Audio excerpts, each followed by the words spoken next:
안녕하세요. 곰쌤의 영어 연구소입니다. 미중 무역 전쟁, 그 중심에 히토류라는 강력한 무기가 있습니다. 오늘은 이 글로벌 갈등을 다루는 영어 기사를 막힘없이 읽어낼 수 있도록 핵심 표현들을 실전 예문과 함께 정복해 보겠습니다. 첫 번째로 미중 무역 전쟁의 팽팽한 긴장감을 담은 4가지 표현에 대해서 알아보겠습니다. 로이터나 BBC 같은 외신 기사에서 가장 먼저 마주치게 될 핵심 단어들부터 살펴볼까요? 첫 번째 문장입니다. The US trade war with China has a major sticking point, rare earth minerals. 이 문장 하나로 히토류가 미중 무역 협상의 발목을 잡고 있는 가장 큰 문제라는 게 명확히 느껴지시나요? 여기서 sticking point라는 표현이 쓰였는데 이건 걸림돌, 핵심 쟁점이라는 뜻입니다. 스티커처럼 딱 달라붙어서 떨어지지 않는 지점. 여기서는 협상이 더 이상 앞으로 나아가지 못하게 가로막는 문제를 의미합니다. China increased its restrictions on its rare earth exports Thursday, leading US President Donald Trump to threaten economic retaliation and imply he would cancel a meeting with Chinese President Xi Jinping during an upcoming visit to Asia. 트럼프 대통령이 중국의 수출 제한에 맞서 경제적 보복을 가하겠다고 위협했다는 문장입니다. 갈등이 점점 험악해지는 상황을 생생하게 묘사하고 있죠. 이 문장에서 첫 번째로 쓰인 표현 보면 retaliation입니다. 상대가 나한테 한 만큼 혹은 그 이상으로 대갚아 주겠다는 의미로 보복, 안갚음을 의미합니다. 두 번째 표현은 imply, 암시하다, 넌지시 비추자라는 뜻으로 대놓고 말하는 게 아니라 그럴 의도가 있다는 걸 은근히 풍기는 것이죠. 외교 무대에서 정말 자주 쓰이는 단어입니다. 위 예문에서 보셨듯이 시진핑 주석과 회담을 취소할 수도 있다는 걸 imply, 암시했다는 것, 이런 식으로 직접적인 표현을 피하면서 상대방을 압박할 때 자주 사용됩니다. 다음 문장입니다. The tussle over rare earths precedes the current administration. 여기서 쓰인 tussle이란 표현은 격렬한 다툼, 쟁달전이란 뜻으로 그냥 말다툼 수준이 아니라 몸싸움 혹은 주도권을 잡기 위해 거칠게 다투는 뉘앙스를 가지고 있어요. 히토류를 둘러싼 이 치열한 쟁탈전이 지금 행정부에서 갑자기 시작된 게 아니라 그 이전부터 계속되어 온 오래된 문제라는 걸 보여주는 문장입니다. 두 번째 파트는 히토류, 그 이름의 진실에 대해서 알아보도록 하겠습니다. 히토류는 주기율표에 있는 17개의 특정 금속 원소들을 통틀어 부르는 말입니다. 스칸디움, 이토리움, 그리고 란타넘족 원소들이 포함되죠. 그런데 희귀한 흙, rare earth라는 이 이름, 사실은 역사상 가장 성공적인 오해를 불러일으키는 이름일지도 모릅니다. 왜 그럴까요? The name rare earths is a bit of a misnomer, as the materials are found throughout the earth's crust. 여기서 쓰인 misnomer이라는 표현은 잘못 붙여진 이름, 오칭이라는 의미를 가지고 있는데요. 이 문장에서는 히토르라는 이름이 사실은 좀 잘못됐다, 오해 소지가 있다고 정면으로 지적하고 있습니다. 실제로는 Earth's crust, 지구 표면의 전체에 걸쳐서 발견되고 있거든요. They are more abundant than gold, but they are difficult and costly to extract and process, and are also environmentally damaging. 문장에서 말하는 것처럼 정말 놀랍게도 히토류는 희귀하지 않습니다. 심지어 금보다도 매장량이 훨씬 더 abundant, 풍부하다고 합니다. 여기서 쓰인 첫 번째 표현 abundant는 풍부하다라는 의미를 가지고 있죠. 그럼 왜 희귀하다라는 rare이라는 표현이 이름에 붙었을까요? 바로 두 번째로 쓰인 extract and process라는 표현에서 알 수 있습니다. extract and process는 추출하고 가공하다라는 뜻으로 땅속에는 분명히 많이 묻혀 있는데 이걸 광석에서 분리해서 순수한 형태로 추출하고 가공하는 과정이 환경적으로도 기술적으로도 너무 어렵고 비용이 많이 드는 거예요. 결국 진짜 희귀한 건 원소 자체가 아니라 그것을 우리가 쓸 수 있는 형태로 만드는 기술과 과정이었던 셈입니다. 이 까다로운 광물이 왜 미국과 중국 두 강대국이 사활을 걸고 싸울 만큼 중요한 걸까요? 다음 문장을 보시죠. Rare earths are ubiquitous in everyday technologies, from smartphones to wind turbines to LED light and flat-screen TVs. 이 문장에서 볼 표현은 ubiquitous라는 표현인데요. 어디에나 있는, 편재하는 이라는 뜻입니다. 지금 여러분이 보고 계신 이 스마트폰 화면부터 전기차 모터, 풍력 터빈, 이어폰의 자석에 이르기까지 우리 주변의 첨단 기술 어디에나 히토류가 쓰이고 있습니다. They are crucial for batteries in electric vehicles as well as MRI scanners and cancer treatment. 이 문장에서 불표한 crucial은 결정적으로 중요한 이란 뜻으로 그냥 중요한 걸 넘어서 아주 결정적으로 중요하다라는 강한 뉘앙스를 가진 표현입니다. 히터류 없이는 전기차 배터리나 MRI 스캐너 같은 정말 중요한 첨단 제품들을 만들기 어려울 만큼 다른 것으로는 대체하기 힘든 결정적인 역할을 한다는 문장이죠. Rare earths are also essential for the US military. They are used in F-35 fighter jets, submarines, lasers, satellites, Tomahawk missiles, and more, according to a 2025 research note from CSIS. 여기서 쓰인 essential 이란 표현은 필수 불가결한 이란 뜻입니다. 특히 국가 안보라는 맥락에서 아주 중요하게 쓰입니다. 예문에서 볼 수 있듯이 정밀 유도 미사일, 스텔스 전투기 등 국가의 운명을 좌우하는 최첨단 국방 기술의 심장에 바로 이 히토류가 쓰이고 그렇기 때문에 미국에게 아주 중요한 자원이라는 것을 알 수 있죠. 그런데 말이죠.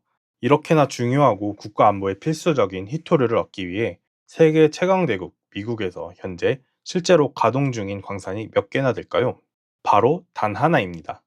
캘리포니아에 있는 단 한 곳의 광산뿐이에요. The US has one operational rare earth mine in California.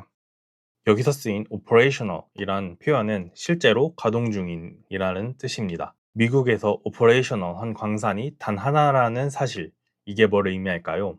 나머지 엄청난 양의 수요는 전적으로 수입에 의존해야 한다는 뜻입니다. The export controls could have a major impact since the US is heavily reliant on China for rare earths. 여기서 쓰인 reliant on 이란 표현은 뭐뭐에 의존하는 이라는 뜻을 가지고 있어요. 예문을 조금 더 보면 Between 2020 and 2023, 70% of US imports of rare earth compounds and metals came from the country. 미국에서 수입하는 히토류의 70%가 중국산이란 말이에요. 자국 내에 제대로 된 가공 시설이 없으니까 울며 겨자 먹기로 경쟁국에 의존해야 하는 딜레마에 빠져 있는 겁니다. However, the Trump administration's announcement of sky-high tariffs on China in April derailed this process. 여기서 쓰인 표현 derail은 원래는 기차가 선로를 이탈하다라는 뜻인데 비유적으로 계획이 완전히 틀어지거나 중단됐다는 의미로 자주 쓰입니다. 예문에서 볼 수 있듯이 당시 미국 유일한 광산은 채굴한 원석을 extract and process 하기 위해 중국으로 보내고 있었는데 트럼프 행정부의 관세 부과가 바로 그 프로세스를 derail, 탈선시켜버린 겁니다. 중국은 어떻게 수십 년에 걸쳐 히토류 시장을 전략적으로 지배하게 되었을까요? 채굴 생산량의 전 세계 61%, 가공 단계 extract and process는 전 세계 92%를 차지한다고 합니다. 이건 거의 독점이라고 볼 수 있죠. 앞에서 봤듯이 히토류의 진짜 가치는 땅에서 캐내는 게 아니라 그걸 쓸 수 있게 extract and process, 가공하는 데 있습니다. 과거 서방 국가들이 환경오염 문제 때문에 기피했던 바로 그 산업을 중국이 국가적 차원에서 파고들어서 완벽하게 장악한 것입니다. The tussle over rare earths precedes the current administration, and China for years has built up near total control of the minerals as part of its wider industrial policy. 여기서 쓰인 표현 먼저 한번 살펴볼게요. Near total control, 거의 완전한 통제. 두 번째 표현은 industrial policy, 산업 정책을 의미합니다. 모든 것은 중국이 주도하는 산업 정책에서 시작됐습니다. 정부 차원에서 막대한 보조금을 지급하고 환경 규제는 느슨하게 하면서 전략적으로 히토류 산업을 키운 겁니다. Beijing is using rare earths as major leverage in the trade war, and its latest restrictions come as Xi and Trump are scheduled to meet at the APEC summit in South Korea later this month. 여기서 쓰인 표현 leverage는 지렛대 또는 영향력이라고 쓰이는 표현인데요. 작은 힘으로 큰 물건을 움직이는 지렛대처럼 상대방을 내가 원하는 방향으로 움직이게 만드는 강력한 힘, 그게 바로 leverage입니다. 중국이 미중 무역 전쟁에서 히토류, rare earth를 major leverage, 즉 주된 영향력으로 활용하고 있다는 이야기죠. China has shown a willingness to weaponize America's reliance on China for rare earth separation. 여기서 쓰인 표현 weaponize는 무기화하다라는 의미를 가지고 있어요. weapon이 무기이고 ize가 붙어서 weaponize, 무기화하다라는 뜻을 가지죠. 중국이 미국의 이 치명적인 reliance, 의존성을 마치 무기처럼 사용해서 공격할 수 있다는 의지를 대놓고 보여주고 있습니다. 잠시 중국의 히토류 산업 전략에 대해서 한번 흐름을 살펴볼게요. Industrial Policy, 산업 정책으로 시작해서 히토류에 대한 Near Total Control, 통제권을 확보하고 Leverage, 지렛대로 삼아 영향력으로 삼아서 결국엔 Weaponize, 무기화하는 정말 무서울 정도로 치밀한 전략의 흐름이 보이시나요? 지금부터는 양국이 서로 카드를 주고받으면서 어떻게 갈등의 수위를 점점 더 높여왔는지 살펴보겠습니다. China's restrictions are also seen as a response to Trump's reciprocal tariffs on Chinese goods announced in April. 여기서 쓰인 reciprocal tariffs는 상호 관세라는 의미를 가지고 있어요. 미국이 중국산 제품에 관세를 매기면 중국도 똑같이 미국산 제품에 관세로 맞서는 그야말로 눈에는 눈, 이에는 이 방식으로 갈등이 악화되었음을 볼 수 있습니다. After agreeing on a trade truce in Geneva, US officials had expected China to ease export restrictions on those minerals. A trade truce는 무역 휴전이라는 의미예요. truce가 휴전을 의미하는 단어입니다. 예문에서 볼 수 있듯이 물론 대화를 위한 노력도 있었습니다. 미국과 중국 양측은 제네바에서 잠시 무역 휴전에 합의하기도 했었죠. 하지만 안타깝게도 이 평화는 그리 길게 가지 못했습니다. But it's China's latest restrictions that are seen as a dramatic escalation in Trump's trade war between the world's two biggest economic powers. 여기서 쓰인 escalation 이란 표현은 단계적인 확대라는 의미를 가지고 있어요. 예문에서 알 수 있듯이 결국 중국이 히토류 관련 기술 수출 통제라는 강력한 카드를 꺼내들면서 상황은 극적인 escalation, 즉 단계적인 악화 국면으로 접어들게 됩니다. 작은 다툼이 걷잡을 수 없이 커져서 전면전으로 확대되는 것 같은 상황을 그려볼 수 있죠.